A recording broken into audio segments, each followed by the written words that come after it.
Good afternoon, ma'am. So I'm here to report about the commercial versus non-commercial food services. What is the difference? From the local snack bar to the gastronomic restaurant serving culinary delights, the food and beverage industry is plentiful in diversity. This broad and varied landscape can be broken down into more homogeneous categories. Chef among the distinctions is the split between commercial food services and non-commercial food services. But what is the difference and where do institutional food services fit in? So what is the commercial food service? First is the flagship food services. From fast food restaurants to fine dining establishments, fall into the most recognizable and widespread of food services categories. Second, commercial food services, also referred to as market-oriented food services. The category accounts for the lion's share of consumer spending on food and beverage products outside the home. Third is an entire spectrum of segments from food trucks to nightclubs fall into this category.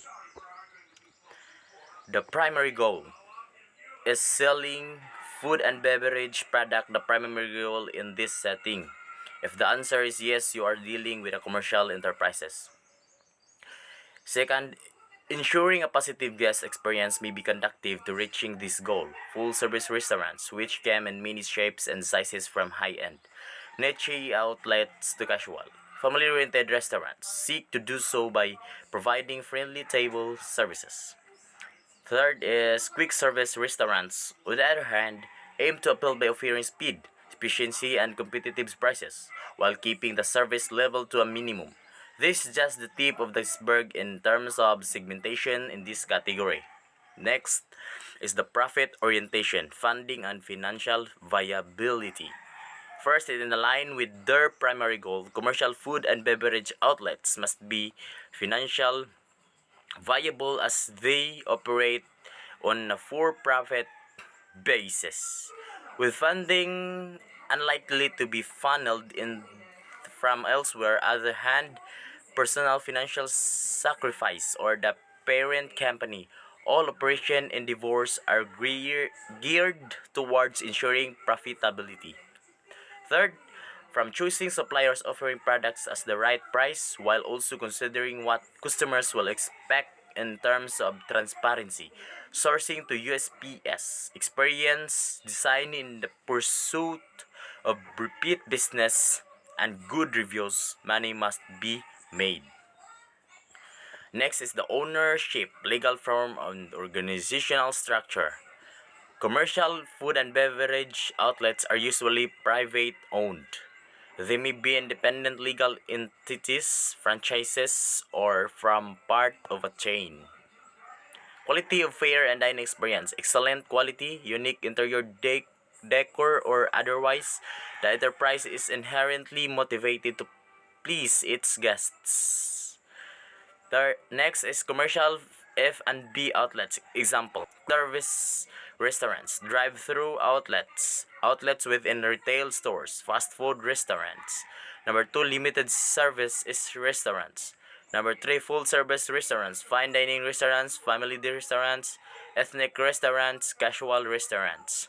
Next is the commercial food and beverage outlets examples. 4. Catering and banqueting, catering companies, conference centers, wedding venues, festival food coordinators, drinking establishments, bars, pubs, nightclubs, cabarets. So what is a non-commercial food service? A non-commercial food service establishments serve if and B products, but either as an addition to other services or for non-profit reasons. A non-commercial food service establishment is embedded in an organization where food and beverage is not the primary business focus, such as in healthcare, education, the military, and transportation. Primary goal. Clearly, selling F&B products is not the primary goal in these instances, but rather a second support service. Whenever non-commercial food services are at play, they are facilitating factor. Without them, the overreaching operations of the host organizations would be compromised. The profit orientation, funding, and financial viability. Non-commercial F&B outlets are more likely to be concerned with covering their costs than making profits. In some instances, they may be subsidized or even funded by the host institution or company. Financial viability may therefore take a back seat to simply facilitating its smooth functioning. Of course, the service provision may be outsourced with the franchises or external suppliers stepping in.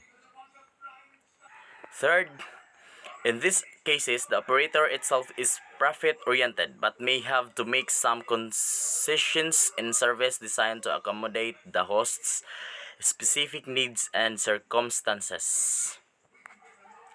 Ownership, legal and form and organizational structure. Large or small food services operation may be contracted and to run non-commercial food service operations, while chains or franchises may be operate individual sections of larger non-commercial food courts. Alternatively, the host organizations themselves may choose to provide their own non-commercial food services, trying them into the respective organizational structure more directly. Next, the quality of fare and dining experience. Private schools offering healthy brain boosting meals, for instance, universities and employees attempting to lure and tap talent with outstanding first say. Next, the non-commercial F&B outlets example. Institutional food services, hospitals, educations institution, corporate staff, cafeterias, cruise ships, airports and transportation terminals and operations. Accommodations, food services, hotels, restaurants and bars, room service. Number 3, membership-based facilities, clubs and groups. Number 4, vending machines and automated mated food services. What is the difference between commercial and institutional food services? Institutional food services are those provided by institutions of all kinds, whether these be in the healthcare, education, travel sector, or catering to employees or military personnel, etc. As they do not constitute the primary goal of these institutions, but instead provide necessary services to enable them to operate well. They are considered non-commercial food services. This does not mean, however, that none of their objectives or characteristics fall in line with commercial endeavors. They may be profitable in their own right, seeking to add value by providing good quality, fair, or provide a competitive edge by adhering to or even enhancing the image otherwise pursued by their institution. Conclusion. In sum, the F&B landscape comprises a vast array of business models and segments, each with their own characterizing facets, whether in direct pursuit of profits or otherwise. They offer consumer diversity of choice, and in the case of non-commercial food services, they enable businesses, clubs, and more to pursue their operations, resting assured their visitors' culinary needs are tended to. That's all. Thank you, ma'am.